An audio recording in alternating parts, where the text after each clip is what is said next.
Chapter 2. Cautions and Counsels. A child bride. Note: the age of this girl at the time of her marriage is not known. Poor girl, she married when but a mere child, needing her mother's care. It was an unhappy event. She was a young child. Her health was poor, and her husband was severe and arbitrary. This child was too young for a companion. He could not respect her as such. She was but a child. He ruled her like a tyrant. Already they are parted, she hating him most thoroughly, and he without love for her. Long engagements, not wise. I am sorry that you have entangled yourself in any courtship with Nellie A. In the first place, your anxiety upon this question is premature. Sound judgment and discretion will bid you wait for 1 or 2 years.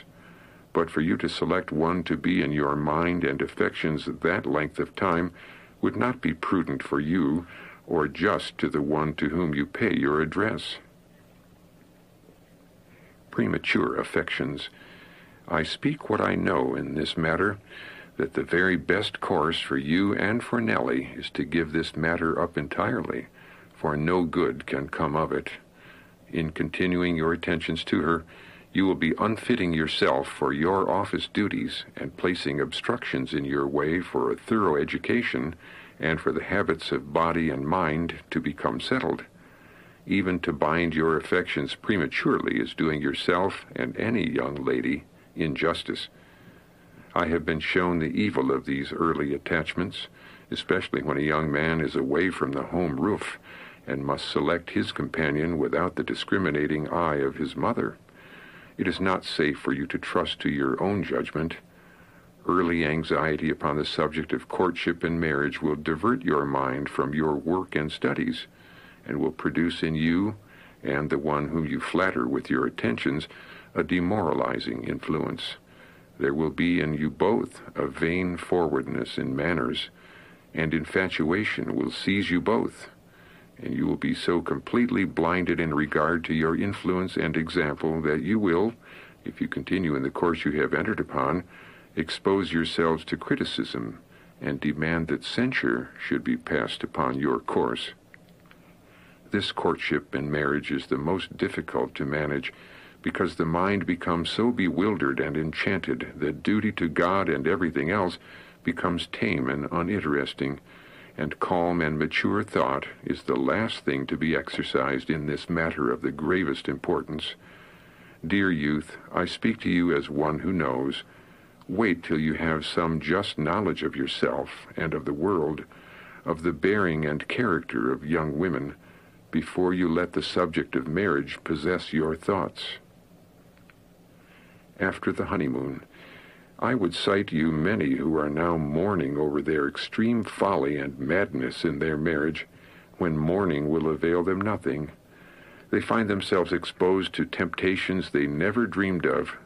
They find traits of character in the object of their choice above which they cannot elevate them, and therefore they accept the inevitable and come to their level. Nellie A. will never elevate you. She has not in her the hidden powers which, developed, would make a woman of judgment and ability to stand by your side, to help you in the battles of life. She lacks force of character.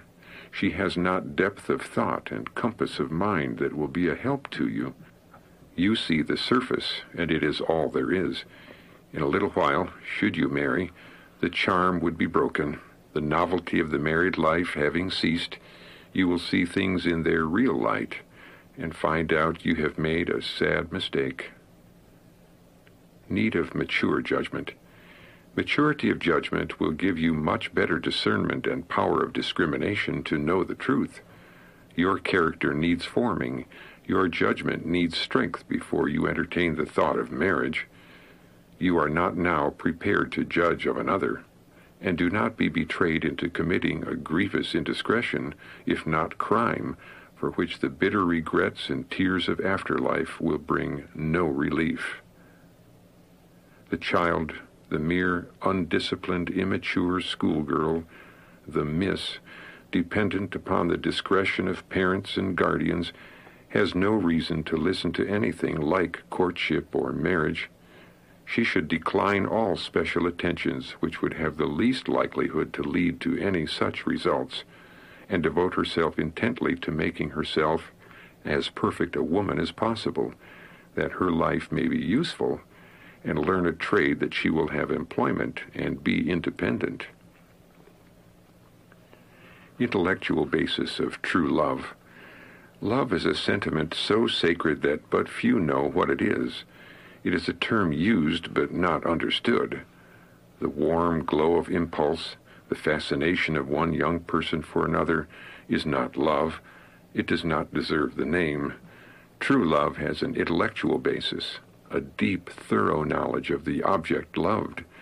But this catching up with objects and bestowing on them the thoughts and affections is without reason, without judgment, and is excessive, temporary, and sensual. Remember that impulsive love is perfectly blind. It will as soon be placed on unworthy objects as worthy. Command such love to stand still and cool. Give place to genuine thought and deep, earnest reflection. Is this object of your affection in the scale of intelligence and moral excellence, in deportment and cultivated manners, such that you will feel a pride in presenting her to your father's family, to acknowledge her in all society as the object of your choice, one whose society, conversational powers, and manners will interest and satisfy your most grand expectations? Will Nellie fill this bill? I answer decidedly, no, she will not. Importance of family backgrounds. Let time teach you discretion and what the genuine claims of love are before it is allowed to step 1 inch further. Ruin, fearful ruin, is before you in this life and the next, if you pursue the course you have been following. Look to the family history. 2 families are to be brought into close and sacred connection. Perfection in all these relations is not, of course, to be expected, but you would make a most cruel move to marry a girl whose ancestry and relatives would degrade and mortify you, or tempt you to slight and ignore them. Counsel from parents and close friends. It is safe to make haste slowly in these matters. Give yourself sufficient time for observation on every point, and then do not trust to your own judgment, but let the mother who loves you and your father and confidential friends make critical observation of the one you feel inclined to favor. Trust not to your own judgment, and marry no one whom you feel will not be an honor to your father and mother, but one who has intelligence and moral worth. The girl who gives over her affections to a man and invites his attention by her advances, hanging around where she will be noticed of him unless he shall appear rude, is not the girl you want to associate with. Her conversation is cheap and frequently without depth. No marriage preferable to a mismatch. Nellie A. will not be as much prepared by cultivated manners and useful knowledge to marry at 25 as some girls would be at 18. But men generally of your age have a very limited knowledge of character, and no just idea of how foolish a man can make himself by fancying a young girl who is not fit for him in any sense. It will be far better not to marry at all than to be unfortunately married, but seek counsel of God in all these things. Be so calm, so submissive to the will of God, that you will not be in a fever of excitement and unqualified for his service by your attachments. Need of similar temperaments. I learned that you thought of marrying a sister named Anna Hale. This aroused me to hasten out the things which I had seen. Your organization is not of that refined order that you can make a woman of her fine, sensitive nature happy. It is not at all in God's order that such temperaments as hers and yours should unite. You possess a large proportion of the animal. You have strong animal passions, which have not been controlled as they should have been. The more noble, elevated powers of the mind have been servant to the lower or baser passions. You have failed to be sanctified through the truth which you profess, have failed to be a partaker of the divine nature, having escaped the corruption that is in the world through lust. Anna Hale is not a person who can endure the roughs of life. She is a frail flower and would soon droop and die if exposed to storm and neglect. You have not in your previous marriage understood the wants of a woman. You have not appreciated her delicate organism. You failed, greatly failed with your first wife. She possessed a powerful constitution which can scarcely be equaled for power of endurance, but she presumed too much. Your anxiety to acquire led you both to overtax yourselves and be swallowed up in the cares of this life, and to neglect present happiness and comfort, looking ahead to a time when you should have more of this world's goods, and then you could afford to look after the comforts of life. You have made a sad mistake. The life of your wife was sacrificed. She might have lived. She ought to have lived. But you knew so little of woman's organism that you failed to have care and neglected the preparation you should have made for her comfort. To a very great degree, you possess the temperament of your father. When you seek a wife, go not among the delicate and refined, where the intellectual predominates. Select you a wife among that class more in accordance with your organization. You cannot make a person of refined spiritual temperament happy. Faithfulness in the parental home. It is by faithfulness to duty in the parental home that the young are to prepare themselves for homes of their own.